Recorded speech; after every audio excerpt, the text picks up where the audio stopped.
Et hola, j'espère que tu vas bien. Bienvenue chez Noir Jones pour un autre épisode. Aujourd'hui, on a une créatrice en termes de mode, en termes de culture, en termes d'art. Mais je vais te laisser la découvrir.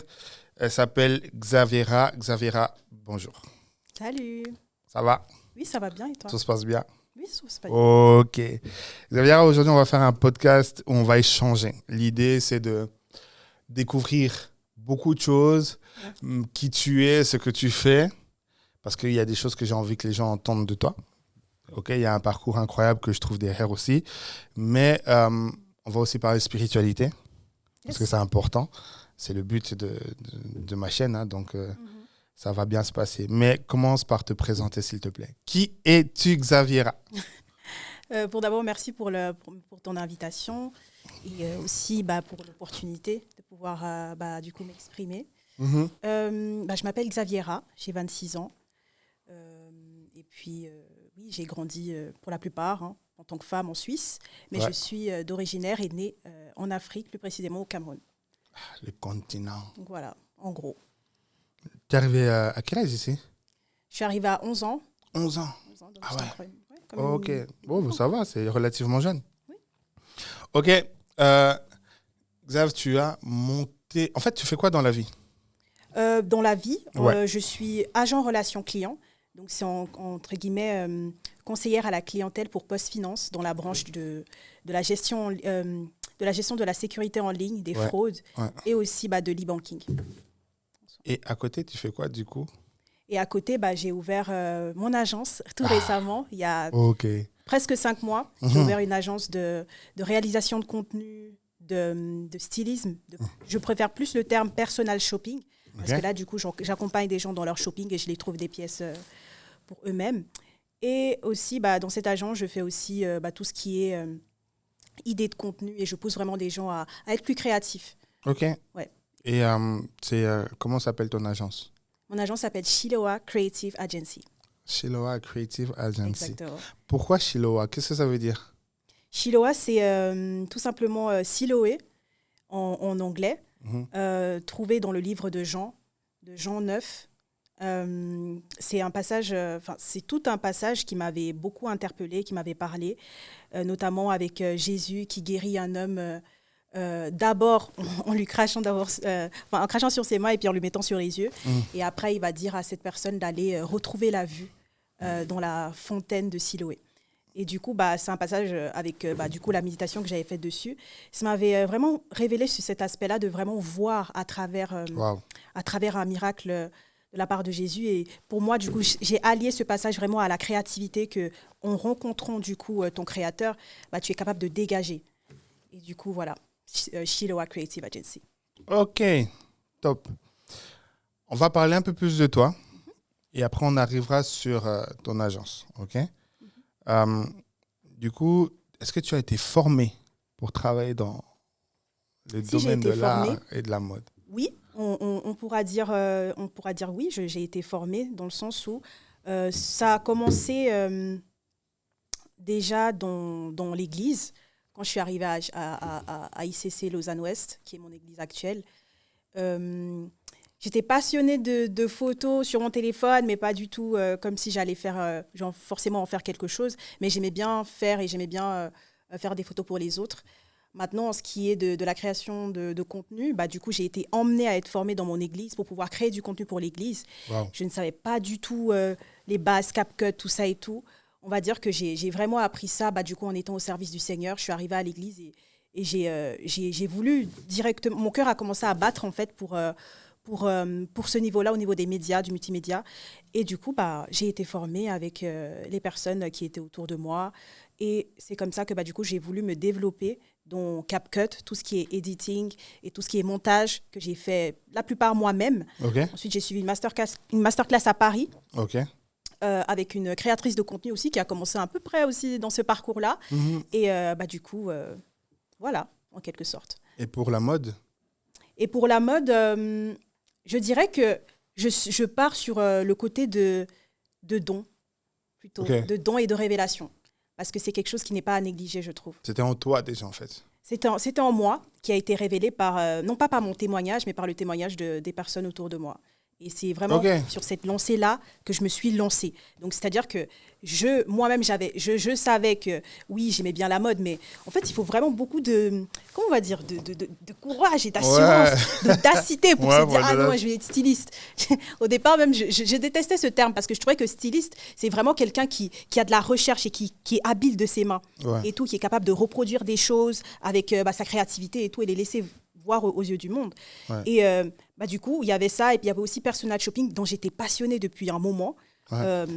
Et puis, du coup, j'ai ouvert, j'ai créé mon compte où je faisais des collages de vêtements et tout. Et ça allait plutôt bien, j'aimais bien. J'avais des personnes, même des États-Unis, qui m'écrivaient pour me demander des looks et tout comme ça. Mais non. Et là encore, c'était encore quelque chose de vite fait, jusqu'à ce que j'arrive, du coup... à l'église, qui est, on va dire, ma terre de révélation, j'ai envie de dire ça comme ça. J'aime trop dire ça. Ma terre de révélation où je vois des mamans à la cuisine qui me parlent, qui me disent que j'ai un don pour le style, qui me demandent qu'est-ce que tu fais dans la mode? Pourquoi tu t'as... En fait, il a vraiment fallu me voir d'une manière différente. Et j'ai vu ça à travers les yeux de ces mamans-là qui... voilà, c'est des mamans, tu ne te dis pas forcément, ils vont te dire « Ah, t'es stylée ». Tu vois, quand tu arrives. Et c'était vraiment sur la base de ça que j'ai été poussée vraiment à croire en moi plus. Et c'est comme ça, du coup, que je me suis dit, vas-y, je vais ajouter ça comme prestation, surtout que j'avais des personnes, en fait, qui avaient besoin de cette partie de moi. Et du coup, j'ai proposé ça en service, simplement. Il y a un truc que tu as dit qui m'intrigue, c'est que pendant un moment, c'est que... En fait, tu as dit que ce n'est pas de toi-même que tu réalises ça, mais c'est les témoignages des gens, donc les personnes qui te le disent, et que quand même, malgré ça, il y a les gens qui te l'ont dit, mais toi, tu disais que c'était vite fait. Combien de temps il t'a fallu pour réaliser que c'était en toi? Que tu avais quelque chose? Combien de temps? Je ne mesurerais pas forcément ça en combien de temps, mais c'est plus... Je voulais que quelque chose me sorte de ma zone de confort. Et ce qui m'a sorti de ma zone de confort, c'est vraiment le besoin de devenir. Le besoin de devenir. De te réaliser, Pardon? De te réaliser. Voilà, de me réaliser, voilà. C'est vraiment ça le mot. Parce qu'en fait, on peut souvent être emmené à qu'est-ce que je vais faire, j'étais là, et j'étais quelqu'un qui avait beaucoup de doutes et beaucoup de questions. Donc tu peux venir et me dire, si tu es doué dans quelque chose, je vais bien le comprendre, mais moi, il faut souvent que tu aies cette rencontre avec toi-même où tu te dis, bon, qu'est-ce que je suis capable de faire? Donc, c'est vraiment à partir du fait où je voulais vraiment, comme tu as dit, je voulais vraiment me réaliser. Et c'est là que je me suis dit, bon, je vais essayer. Et aujourd'hui encore, je peux encore avoir certains doutes et tout par rapport à ça. C'est quelque chose qui est continuel. Mais après, je sais aussi m'informer de ce qui se passe autour de moi et apprendre et ne jamais me dire que je suis assez bonne pour quoi que ce soit. Mais au final, je suis bonne quand je pratique et quand je m'informe au final. Ok, cool. Et du coup, est-ce que tu as ressenti au début de ton activité, de ton projet, le syndrome de l'imposteur, de te sentir illégitime?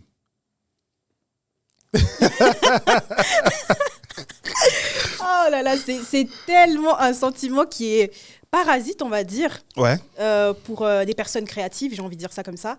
C'est ce que je disais, des fois ça n'en finit jamais, mais heureusement que à l'intérieur et par certaines confirmations de ton intimité avec ton créateur, tu prends cette confiance-là et cette assurance-là différemment. Parce qu'un syndrome, au final, c'est quelque chose du coup, qui te parasite, qui c'est comme une maladie, en fait. Tu vois, mais moi, je ne suis pas malade. Je suis pas malade. Je sais qui je suis. Je sais qui je suis. Je suis pas malade. Je suis pas malade. C'est ça. Tu vois, et c'est comme ça, du coup, que j'arrive à souvent me surpasser par rapport à ça. Mais ouais. Donc, c'est quelque chose, des fois, quand tu veux lancer quelque chose ou faire quelque chose, créer quelque chose, ouais, j'ai envie de dire automatique, mais malheureusement, oui, ça arrive. Ah ouais. Souvent. D'accord, parce que tu vois, je me dis, le syndrome de l'imposteur, en fait, par rapport à ton parcours, pourquoi je te pose la question, c'est parce que je me dis, mais tu n'as pas fait d'études concrètes. Tu n'es pas allé dans une école d'art, tu n'es pas allé dans une école de stylisme. C'était déjà là, quelque part, on va dire, tu n'as pas fait exprès, mais tu avais la mode en toi, tu vois. Et donc, du coup, par des témoignages, tu as eu le courage de dire « je me lance ».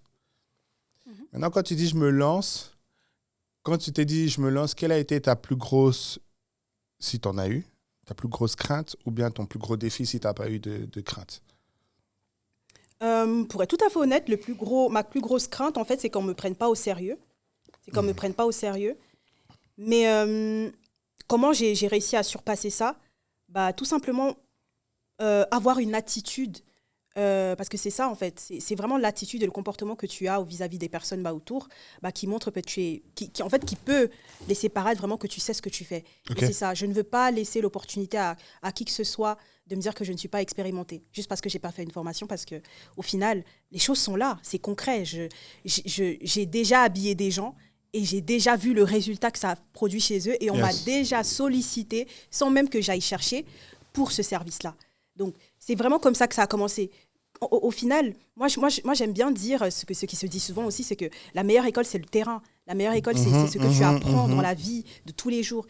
Et c'est comme ça que tu te réalises en tant que personne. OK, je suis vraiment 100% d'accord avec le fait qu'il faut chercher l'enseignement. Et c'est pas fini, hein. Chiloa n'est pas fini. Je vais continuer à chercher cet enseignement-là pour aussi avoir un certain équilibre. Mais ce n'est pas ça qui va m'arrêter de concrétiser, en tout cas, et de monétiser à quoi je suis capable de faire. Et quand tu dis tu avais peur qu'on ne te prenne pas au sérieux, c'était quoi? Pourquoi? Oui, parce que malheureusement, il y a certaines personnes qui malheureusement ou heureusement aussi, parce que c'est pas plus mal. Par exemple, dans quelques domaines, je sais que je ne pourrais pas aller si cette personne-là n'a pas de formation. Par exemple, dans le domaine de l'onglerie, de la beauté, tout ça et tout, des femmes, je sais que je ne pourrais pas aller chez une personne si elle n'a pas été vraiment formée avec un certificat et tout.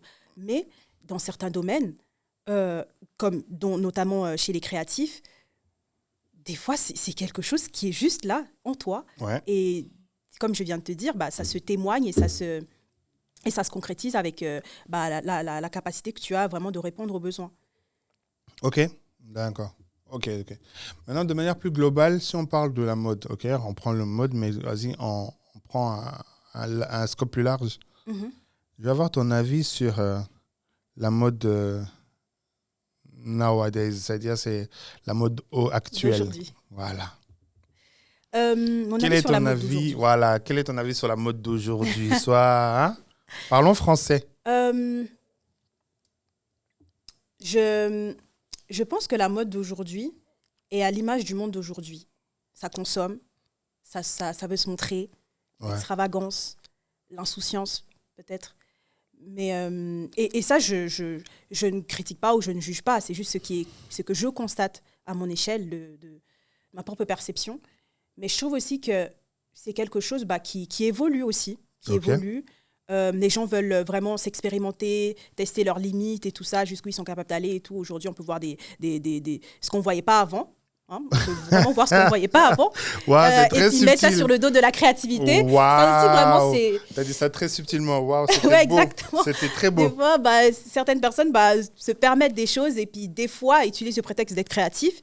Mais je trouve qu'il y a quand même des cadres et un cheminement à avoir... un cadre, oui, et un cheminement à avoir dans cette société pour ne pas se perdre. Mm-hmm. Je pense, c'est mon avis, mais je trouve ça aussi bien de voir comment ça évolue dans certains points. J'ai une question qui pique. Oui, dis-moi. Oh là là là là, pourquoi ça m'arrive mal? Qu'est-ce que tu penses? Alors, parce que tu es aussi dans la création de contenu. Oui, bien sûr. Qu'est-ce que tu penses de toutes ces photos où tu vois... Parce que, en fait, tu as dit un truc, je ne vais pas m'en mêler, je ne vais pas aller trop vite, mais tu as dit un truc tu as dit la mode d'aujourd'hui est à l'image du monde d'aujourd'hui. Et des fois, les gens se permettent, sous forme de créativité, de montrer ce qu'on ne montrait pas hier. Mm-hmm. C'était bien dit.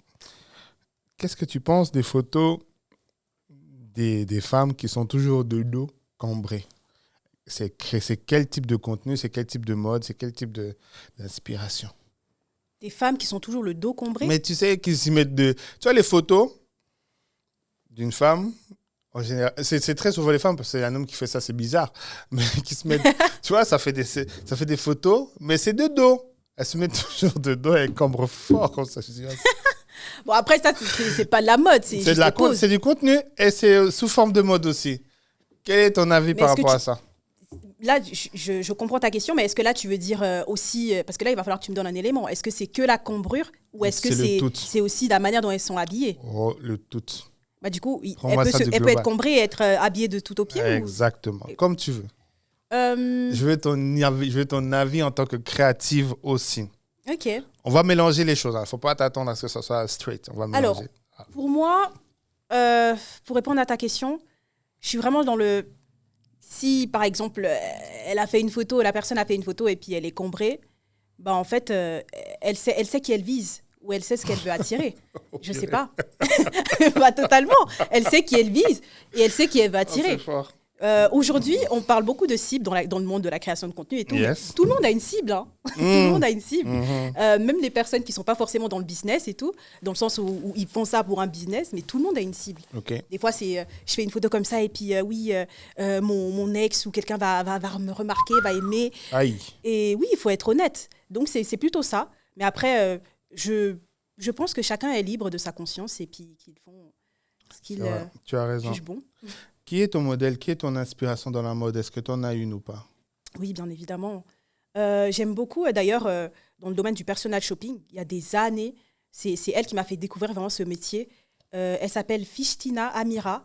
C'est une... J'ai cru que tu allais dire Christina Codol. Fishtina Amira. OK.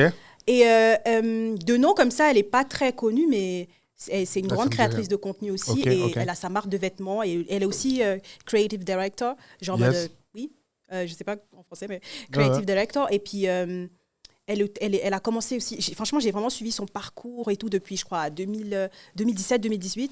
Et puis, je veux vraiment voir comment elle a grandi et tout dans ce qu'elle faisait. Et aussi, très, très bon style. Très, très bon style. Ensuite, je parlerai de Teyana Taylor. Oh. Teyana Taylor. Vraiment, pour moi, c'est la femme Teyana qui Taylor, sait le plus la rappeuse s'habiller au monde. OK. Oui. Pourquoi? Teyana Taylor. Créatif. En fait, il y a personne qui s'habille comme Teyana Taylor. Dans le sens où, si tu regardes bien, et tout, chacun a sa spécificité, chacun a son œil, on va dire, son œil créatif et tout, son art. Mais Teyana Taylor, c'est un tout. Elle mélange l'art, l'habillement, le style. On peut même souvent dire même le dessin. Totalement. Parce que, en fait, c'est comme si tu t'observais un tableau, juste sa tenue pour le Met Gala. Ouais. Pour moi, personne n'a eu le niveau comme elle l'a proposé, en fait. Aïe. Personne. OK. Après, le reste, c'était des looks simples, c'était des looks habillés, très beaux et tout. Mais Teyana Taylor, c'était une proposition artistique avant d'être une tenue. Et c'est ça, en fait. Mais alors, parle-moi du coup, parce que là, tu m'intrigues. Quel est ton mood à toi? C'est quoi ton univers? Explique-nous un peu ton univers. Parce que là, tu me parles de Teyana Taylor. Et puis, tu sais, je connais Teyana Taylor, pour ceux qui ne la connaissent pas, c'est aussi une artiste qui était signée qui était produit et connue par Pharrell Williams. Elle a eu un gros run dans le rap. Et après, ça s'est estompé. Mais on parle d'elle aussi de cet aspect de garçon manqué. Garçon manqué, oui. C'est aussi être fan. C'est un flow. Voilà. Il y avait cet aspect-là aussi. Il y avait, tu vois. Donc, du coup, quand tu me parles d'une inspi comme ça, alors, la personnage shopper, là, je ne la connais pas vraiment, malheureusement, mais je vais me renseigner sur elle. Mais j'ai envie de comprendre un peu c'est quoi ton univers. J'ai envie que tu nous expliques quel est ton univers. Bah, notamment, si tu voyais l'univers de Fishtina, sur les réseaux, elle s'appelle Yellow Blau et tout. En fait, tu capterais. En fait, c'est ce côté-là vraiment où tu ne t'habilles pas en fonction des tendances ou de comment en fait le monde aujourd'hui décrit le style. En fait, pour moi et tout, et ce qui ressort chez elle sans forcément que je les connaisse. Tu m'as parlé de l'univers de Teyana Taylor en tant que garçon manqué, mais oui, ça c'était à une époque. Et elle a beaucoup évolué et ça se voit même tout. C'est vraiment cet aspect-là où tu vas chercher plus loin que juste la surface. Par exemple, tu as mis un habit. Pour moi, il y a une différence, et je dis souvent ça même à ma mère et tout. Il y a une différence entre quelqu'un qui porte un habit et quelqu'un qui s'habille. Pour moi, tu t'habilles et tout, c'est-à-dire que tu as réfléchi, tu as mûrement réfléchi à comment tu t'habilles. Par exemple, c'est un truc que je dis souvent aussi à mes amis, je pense à mes vêtements 2 jours avant de les avoir mis. Parce qu'en fait, pour moi, c'est quelque chose... Tu as un calendrier de vêtements, en fait, dans ta tête. On va dire comme ça. Et puis, c'est aussi en fonction de comment Par exemple, tu sais que j'habite loin et tout, donc des fois, je dois quitter de chez moi un peu plus tôt. Et ça m'a appris vraiment à réfléchir à comment je vais porter mes choses, même pour le dimanche, et mes habits et tout. Du coup, c'est ça. Pour moi, savoir s'habiller, en fait, c'est aller chercher plus loin que juste la surface et juste un effet de mode. C'est comment, en fait, tu es capable de te réinventer dans ce que tu as déjà, dans ce que tu as déjà, de ce que tu perçois de toi-même, dans les saisons de ta vie et tout. Et puis, emmener ça et emmener les gens à se dire, mais qui est cette personne en réalité? Mais après, tu t'habilles pas pour les gens, mais c'est comme ça, en fait, que tu vas te faire remarquer, en tout cas. Ok.